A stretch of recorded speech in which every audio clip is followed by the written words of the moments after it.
어떤 마음 공부에 어떤 경계를 넘어가는 것에 큰 전환점이 있습니다. 그 전환점 중에 하나가 의심이 사라지는 순간이 와요.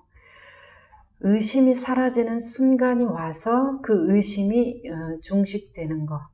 그 의심이 종식되고 나의 어떤 카르마라고 하는 이 습성을 닦아나가는 수도의 과정을 이제 아주 지난하게 겪게 되는데, 질문, 의심, 이 의심이 사라지기 전에는 끊임없이 내 안에서 질문이 나오죠.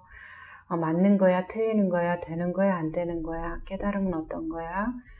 내 마음의 모든 것이 마음이라는데 그 마음은 뭘까? 이런 식으로 끊임없이 내 안에서 질문이 나옵니다. 우리는 사실 특별히 어떤 선가적인 전통의 화두, 공안을 받지 않아도 태어나는 순간에 우리는 화두를 받죠. 나는 어디서 왔는가? 왜 태어났는가? 철학적인 아주 보편화된 질문들 아닙니까? 그리고 또 어디로 가는가? 왜 죽는가? 이런 것들. 자, 이런 질문들이 꼭 죽어야만 어디로 가는지를 알거나 라고는 보여지지 않아요. 내 안에 질문이 사라지면, 의심과 의문이 사라지면 우리는 어디로 가는 것을 알 수 있다. 이렇게 보여집니다. 태어나는 것이고, 하나의 생명이 태어났다가 죽는 이 몸뚱이, 육신만이 아니라 한 생각도 생로병사의 과정을 겪어서 나고 죽잖아요. 그것 또한 태어났다가 죽는 거 아니겠어요? 자, 그랬으면 그럼 삶 속에서 이 마음 공부에 정말 중요한 수행 방법 중에 하나라고 보여지는 것이 질문입니다. 질문도 올바른 질문이어야 되겠죠. 그냥 나의 어떤 죄책감이라든지 나의 무가치감을 자꾸 확인하는 질문들도 많아요. 내가 정말 저걸 할 수 있을까? 나는 왜 이렇게 못났지? 못나게 태어났을까? 난 무슨 죄를 지었을까? 이게 질문입니까? 이건 질문이 아닙니다. 질문 형식을 띠고 있지만 자기 비난이에요.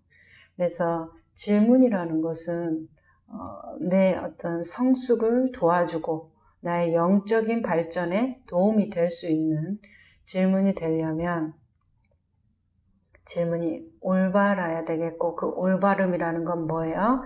지금 여기 현재에 있는 이 현재성을 바탕으로 하고 있는가? 현재 깨어있기, 지금 여기, 이 순간, 이런 말들하고 뭐 다르겠습니까?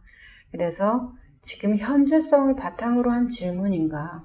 아니면 나의 과거, 나의 미래를 바탕으로 하고 나오는 질문들인가를 보고 현재성을 바탕으로 해야 됩니다. 현재를 바탕으로 하는 질문이라면 어떻게 될까요? 판단이 들어가지 않겠죠. 왜? 판단이라는 것은 나의 경험에 미루어서 판단이라는 것이 일어나죠. 오감의 결합물들의 축척이 만들어낸 이 판단이 나라는 정체성을 만들어내잖아요. 나는 이런 사람이야. 내 몸뚱이에 이런 사람이 있습니까? 생각에 이런 사람이 있고, 그 생각은 그 오감의 쌓임이 해석해 준 거 아니겠어요?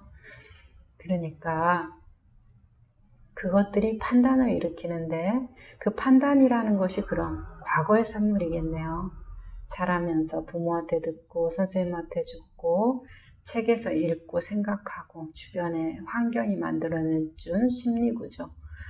아마 그것들의 결합체가 판단이라는 하나의 기준을 세워주지 않았을까요?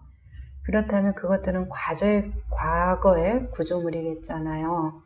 그러면 현재를 기반으로 하라는 말은 뭐예요? 이 현재만 있으면, 지금 이 순간 딱 닥치면 판단할 게 있습니까? 이 현재가 계속 흘러가서 수많은 현재가 쌓여서 판단의 기준인 과거가 퇴적물처럼 쌓여서 이런 거야 저런 거야 구분할 수 있게 만들어주잖아요. 현재를 기준으로만 한다면 판단의 근거가 없잖아요. 과거가 없으니까. 현재만을 기준으로 한다면 있는 것을 있는 그대로 본다라는 거예요. 그 안에서 질문할 수 있어야 됩니다. 현재를 바탕으로, 그러니까 판단하지 않고 분별하지 않고 내가 옳다고 하는 그것에 대해서 정당화하지 않고 질문하는 거, 열린 태도로. 그런 상태에서의 질문이 올바른 질문이라고 보여져요. 우리가 이제 마음 공부를 하다 보니까 마음을 나눌 일들이 많죠. 서로의 공부를 수행 어떤 도반으로서 나누는 일들이 많습니다. 그럴 때 보면 서로 질문을 할 때 정말로 몰라서 질문하는 경우보다는 내가 답을 다 아는데 그 답을 확인받으려고 질문하는 경우가 거의 80-90%. 글쎄요, 80-90%, 99%라고 보여져요. 질문하는 건데 본인도 스스로 정말 몰라서 질문한다라고 생각도 합니다. 그런데 내용을 듣고 보면 몰라서 하는 질문이 아니라 그래서 이것을 찬찬히 생각해보고 알아가기 위해서 질문하는 게 아니라 내 마음에 이미 답이 있어요. 내 기준에 좋다 싫다가 다 있어요. 그런데 그것을 한번 저 사람은 어떻게 생각하나 확인하는 거예요. 그리고 내 마음에 맞으면 정말로 좋은 말씀이라고 생각해요. 내 마음에 틀리면 아예 저 사람 뭐 모르네, 잘 모르네, 내 말을 정확히 못 알아들었네 이렇게 생각을 하더라고요.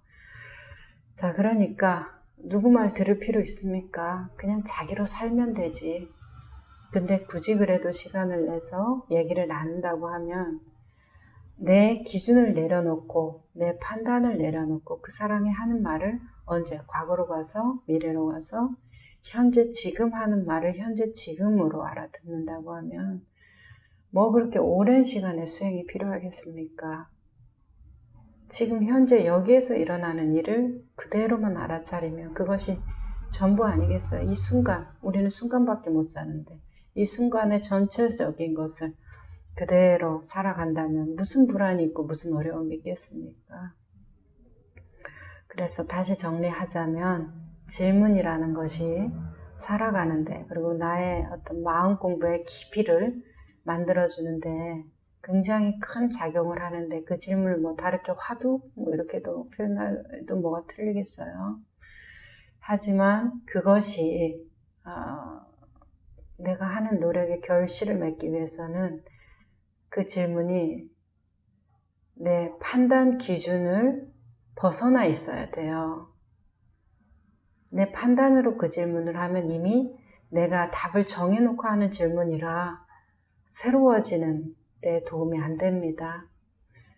그래서 내가 과연 내 고정관념으로 내가 듣고 싶어 하는 말을 질문이라고 하고 있는가 아니면 있는 그대로 지금 현재성을 바탕으로 해서 내가 정말 안다 모른다 없이 그냥 있는 것을 있는 그대로 받아들이면서 그 순수한 의문, 어디에도 치우치지 않은 의문, 그 질문을 가지고 있는가, 그것을 바탕으로 해서 하나하나 그것을 해결하기 위해서, 그 의문을 해결하기 위해서 노력하고 있는가, 아니면 내 안에 그 고정관념, 듣고자 하는 그 대답을 듣기 위한 노력으로 수행을 하고 있지 않는가. 그거 굉장히 중요합니다.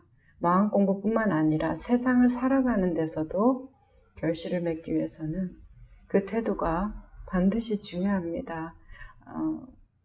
뭐 태도가 전부다 이런 말 우리 많이 듣는데 마음 공부도 그러지 않을까 싶어요.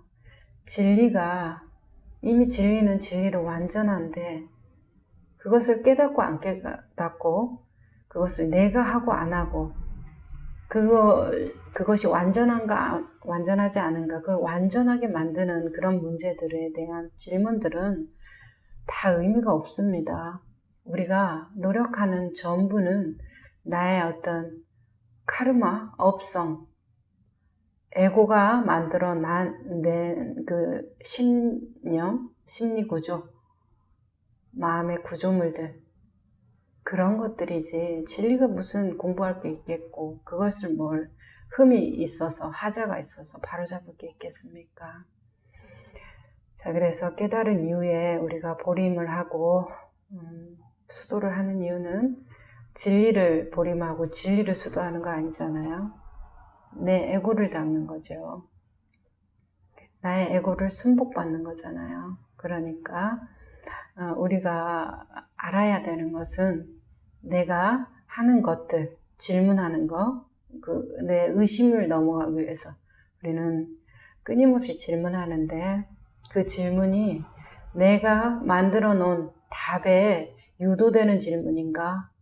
정말 열려있는 현재성을 기반으로 한 질문인가를 꼭 자기 자신에게 깊이 돌이켜서 반주하고 끊임없이 그 반주는 몇 번 했으니까 되는 것이 아니라 수천, 수만, 수억 번도 부족하다고 생각합니다. 죽는 날까지 해야 되는 것이겠죠. 그러니까 그렇게 해나가는 것, 그렇게 해나가는 그 질문이 좋겠다 생각을 하고 가장 좋은 질문은 경험상으로 보니까 내가 하는 질문이 아니라 그냥 질문이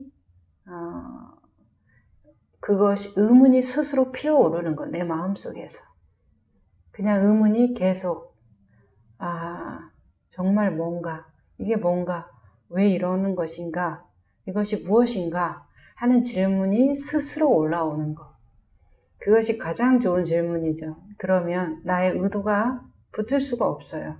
이게 질문이라는 것이 스스로 올라오는 것이기 때문에 내가 어떤 의도와 답을 가지고 있지를 않아요.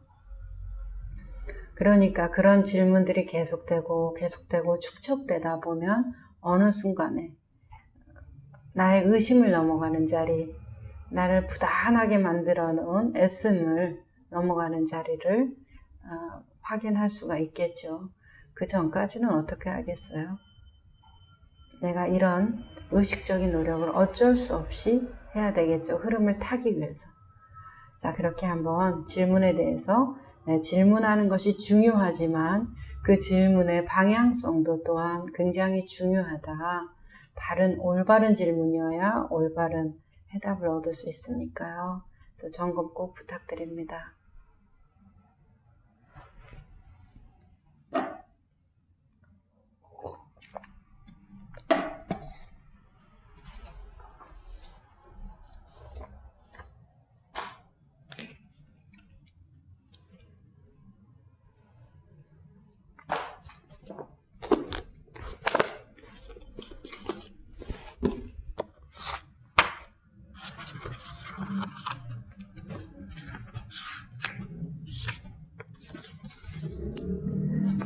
자, 타라의 받아들임.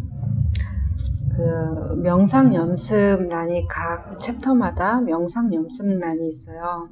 오늘은 이빠사나 마음챙김 수행 두 번째 시간 안내를 해드릴게요. 책을 그냥 좀 낭독해 드릴게요. 여기서 보니까 누군가가 읽어달라고 해서 듣거나 그것에 대해서 익숙해질 때까지 계속해서 녹음해서 들으면 좋다 하니까 그렇게 한번 안내를 해드려 볼게요. 일단 위파사나 수행에 대한 대략적인 소개가 있네요. 마음챙김 능력을 기르는 불교 수행을 위파사나라고 부른다. 이 말은 붓다 당시의 언어인 팔리어로 명확하게 보기 혹은 통찰을 의미한다. 이는 마음챙김을 훈련할 때 일어나는